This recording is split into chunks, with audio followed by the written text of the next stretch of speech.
نبی پاک کے صحابہ فرماتے ہیں کہ مدینے کے 10 سالوں میں اللہ کے رسول نے ہر سال قربانی فرمائی ہے، ہر سال قربانی دی. اور جس سال حضور حج کرنے گئے اس سال اللہ کے نبی نے 63 اونٹ ذبح فرمائے.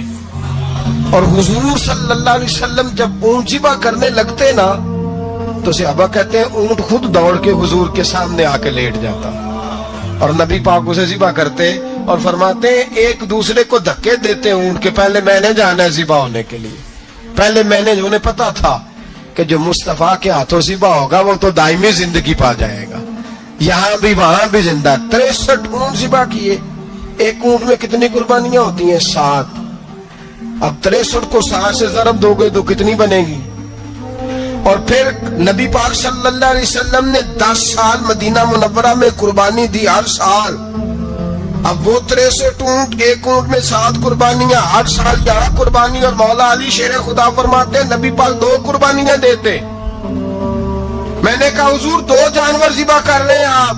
تو حضور نے فرمایا ایک میری طرف سے، ایک میری امت کی طرف سے، غریبوں کی طرف سے. اور حضرت علی کو حضور نے وصیت فرمائی تو 2 دیا کرے گا. یا رسول اللہ صلی اللہ علیہ وسلم میں غلام ہوں، خادم ہوں. حضور نے فرمایا علی ایک تو نے اپنی دینی ہے، ایک میری طرف سے دینی ہے. 2 قربانیاں. مولا علی نے بھی ساری زندگی 2 قربانیاں دی. حضرت علی بھی مال کے نصاب نہیں تھے، اپنا مکان ہی نہیں تھا، کوئی کاروبار نہیں تھا، کئی دن فاقے رہتے تھے، پر قربانیاں کتنی دیتے تھے؟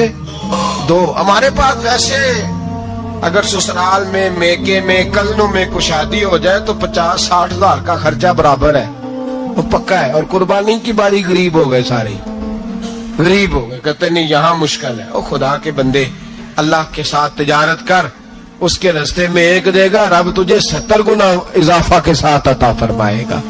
قربانی مال کے نصاب پہ ہے. کوشش کیا کریں کہ اللہ کے رستے میں جب دینا ہو پھر لیت اللہ سے بچیں، خوبصورت جانور لائیں. جن کو اللہ نے توفیق دی ہے ان کے لیے نصیحت ہے، جن کو اللہ نے توفیق دی. میں نے اپنے حضرت صاحب کو دیکھا ہے، وہ کہتے تھے کئی جانور اللہ نے بڑا نوازا ہے. کہتے ایک میرا ہے، ایک میرے ماں کا، ایک میرے باپ کا ہے، ایک میرے فلاں استاد صاحب کا، ایک میرے پیر صاحب کا ہے. یہ جانور غوث اعظم جیلانی کا نام کا دے رہا ہوں. اور پھر ایک بڑا خوبصورت جانور بندہ ہوتا اور حضرت خود ان کو چارہ ڈال رہے ہوتے. تو حضور یہ کیا ہے؟ فرمانے لگے یہ میں رسول اللہ کے نام پہ قربان کروں گا، یہ نبی پاک کے نام پر قربان کیا جائے گا.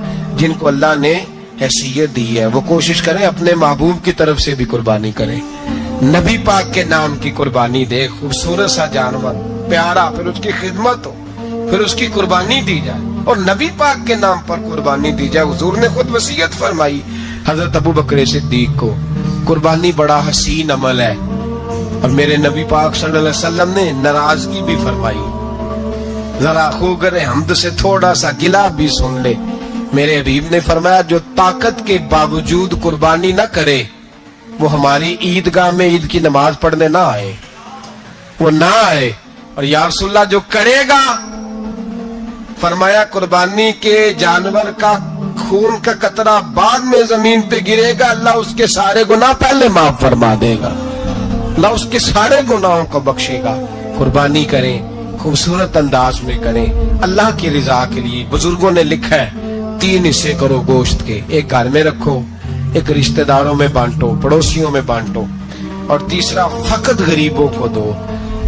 لیکن میں اکثر یہ سوچتا ہوں کہ ہمارے ہاں قربانی کرتا ہی وہ ہے جن کے گھر میں ہر جمعرات کو چھوٹا گوشت پکتا ہے، اور جن کے گھر میں ہفتے میں 3 دفعہ مرغی کا گوشت پکتا ہے، وہی تو قربانی دینے کے قابل ہوتے ہیں. تو وہ بھی اگر قربانی کے بکرے میں سے بھی تیسرا رکھنا چاہیں تو اجازت تو ہے. میں نے کہا سارا رکھنے کی بھی اجازت ہے، لیکن اگر آپ مہربانی کریں، کوشش کریں کہ یار ہم تو سارا سال ہی کھاتے ہیں، اور ہمارے یہاں جو گوشت تقسیم ہوتا ہے نا وہ بھی باری لگی ہوئی ہے.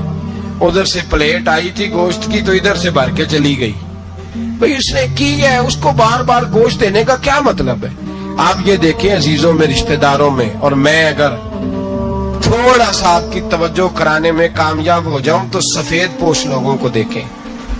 کچھ سفید پوش ہیں، سفید پوش جن کے اوپر قرضے ہیں, بیماریوں نے جکڑ لیا ہے, گھر میں بڑے بڑے سخت مریض آ گئے ہیں, سفید پوش پہلے دیا کرتے تھے, آپ ان سے پوچھتے ہیں صاحب قربانی, تو بات کو ٹالتے ہیں.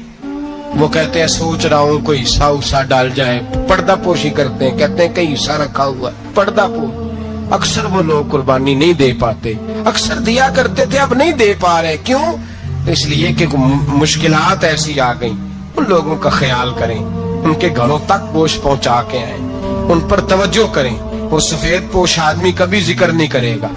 کچھ تو ایسے ہیں جو خود پہنچ جاتے ہیں کہ ہمیں گوشت دیا جائے, لیکن کچھ سفید پوش ہیں, لا یسألون الناس الہافا. اللہ فرماتے کچھ لوگ لپٹ لپٹ کے سوال نہیں کرتے, سفید پوشی کا بھرم رکھتے ہیں, کا مزاج نہیں. ان کی طرف دیکھیں, اپنے رشتہ داروں کو دیکھیں, خاص کر ان رشتہ داروں کو دیکھیں جن کا آپ کو پتہ ہے کہ غریب ہیں, مجبور ہیں, ان کے گھروں میں گوشت بھیجیں. غریب بیٹیوں, غریب بہنوں کا خیال کریں, اس طرف متوجہ ہوں, ان کے ساتھ اس نے سلوک کریں, اس طرف